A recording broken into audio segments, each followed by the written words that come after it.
दिया बाजू छाना बिलोरी लगला बिलोरी का खामा छंदिया बाजू छाना बिलोरी लगला बिलोरी का खामा नाके की नथुली नाक मिरोली हाथ की कुटली हाथ मिरोली लगला बिलोरी का खामा लगला बिलोरी का खामा छंदिया बाजू छाना बिलोरी लगला बिलोरी का खामा.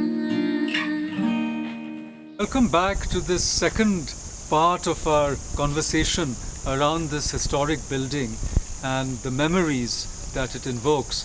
Mr. Bhasin was talking about the freedom struggle, and I think that there was a very important conference which took place here in 1945 under Lord Wavell, and as he said, there was Jallianwala Bagh, the two roundtable conferences, and the non-cooperation movement in the 20s, then the Quit India movement in 42. By then the demand for Pakistan had also been raised. And wouldn't you say that the great personages that we spoke of who walked these paths all gathered here for that Wavell conference, and that was possibly the last chance to prevent partition. But before I ask your views on that, I just wanted to show some of these trees, because these trees are sentinels who have borne witness to these great figures who came here.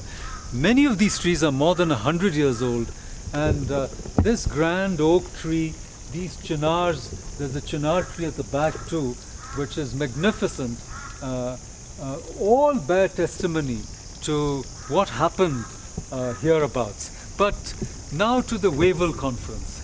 Well, sir, as you rightly said, that the trees have borne testimony, and the trees and the paths. It's been a place where, as I mentioned before, it's a place where people who've come, there was on one hand there were the people who wanted to hold on to power, on the other hand there were the people who wanted them to relinquish power. The Wavell Conference is, or the SIMLA Conference of 1945, sometimes called the Wavell Conference or the Wavell Offer, is interesting because Wavell had a very deep understanding of India, having served in India for several years, and including as the Commander-in-Chief of India's army at one point of time. There were some parts he was sympathetic to. There were other parts he was not sympathetic to, which was a hard line which he had developed over some parts of the Second World War. One was that he was no great fan of Mahatma Gandhi. He referred to Mahatma Gandhi at times as 80% astute politician, 10% saint, and 10% charlatan.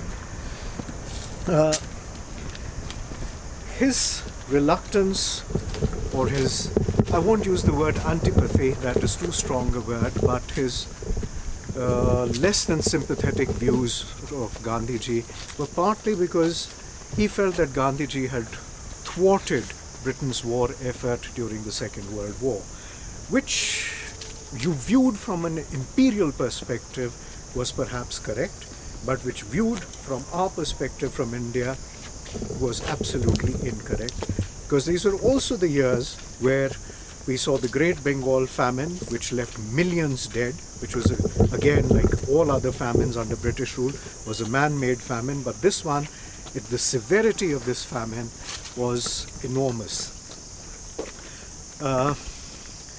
Is there something you would also like to add here, Professor Paranjape? Well, I want us to go up to these beautiful terrace gardens before I say a word or two about this matter. When we see how this building was developed, after Lord Duckworth, we find that almost every viceroy tried to do something to embellish it, to add to it. And these terrace gardens were, I believe, added by Lord Minto. And this is Lord Minto's crest and family seal. But going back to the and the beautiful views as I walk you through the gardens of the Himalayas from here, we have a worn out guide to all the Himalayan peaks. Unfortunately, we are a bit overcast today. We can't see these peaks, but you can see the Dhaulagiri mountains from here. And this is work, done by the British, with native labor, as you said. And look at these gardens, the fountain there, and there used to be tennis courts here, but now we're trying to make a court here above a storage area that we have. But going back to what you said, it seems to me that Wavell and many people had a certain view of Mahatma Gandhi.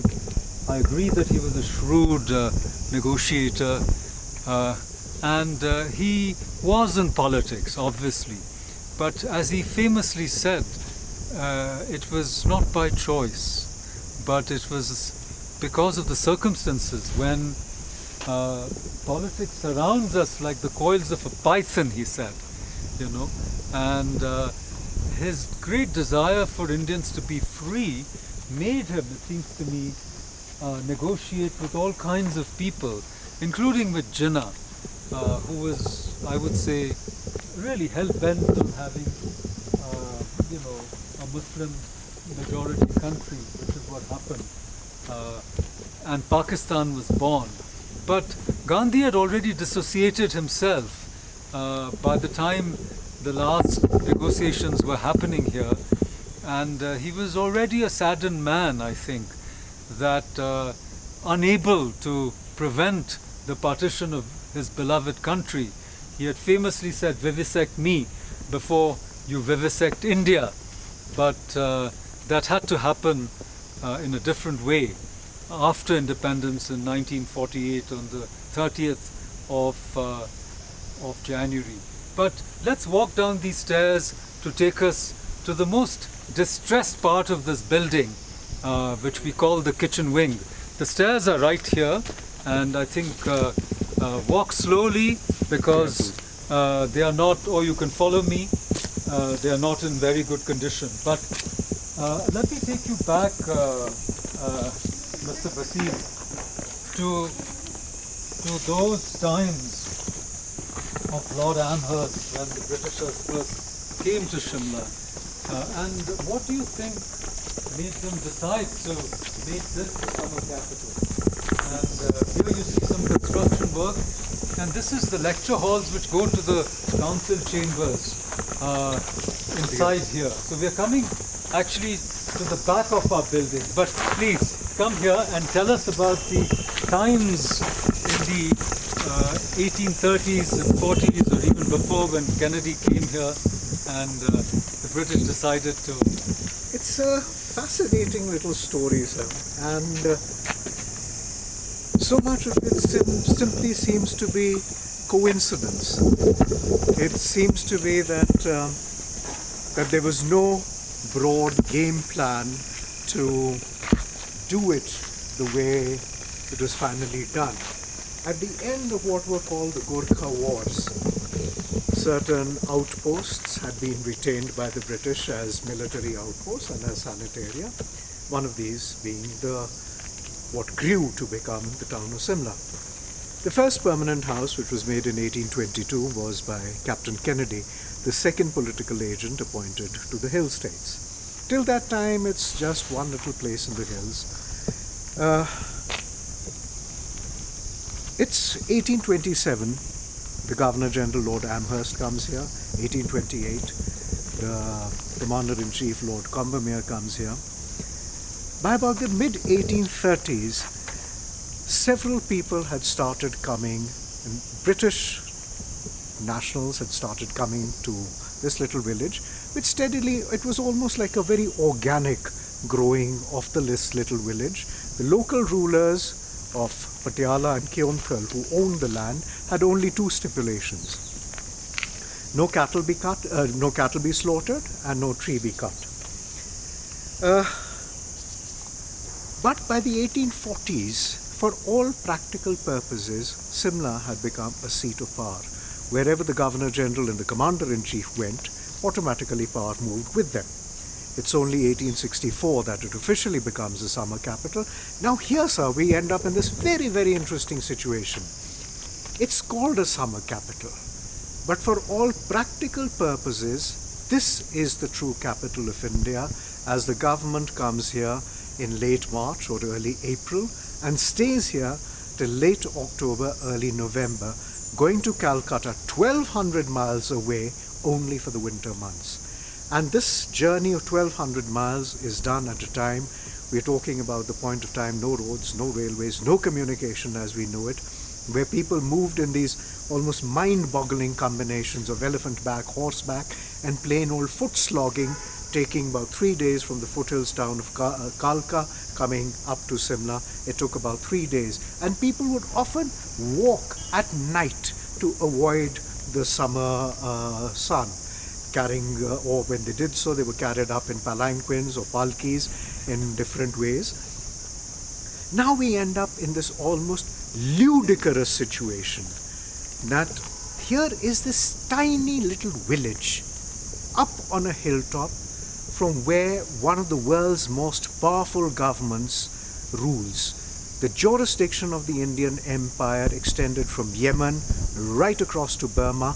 1/5 of the human race was ruled from this village for the better part of every single year.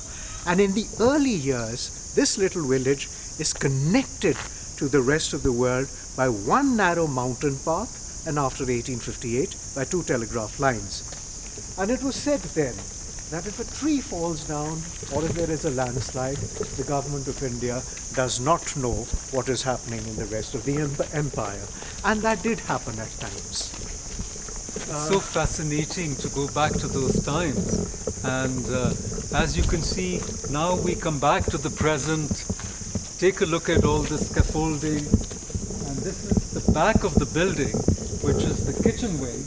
And I refer to the early days of Shimla for the simple reason that we actually want to, develop a project here, an archival project, and a museum project. And I hope Mr. Bhasin is going to be associated with it as a consultant curator, where we will try and gather all the material linked to the history of Shimla.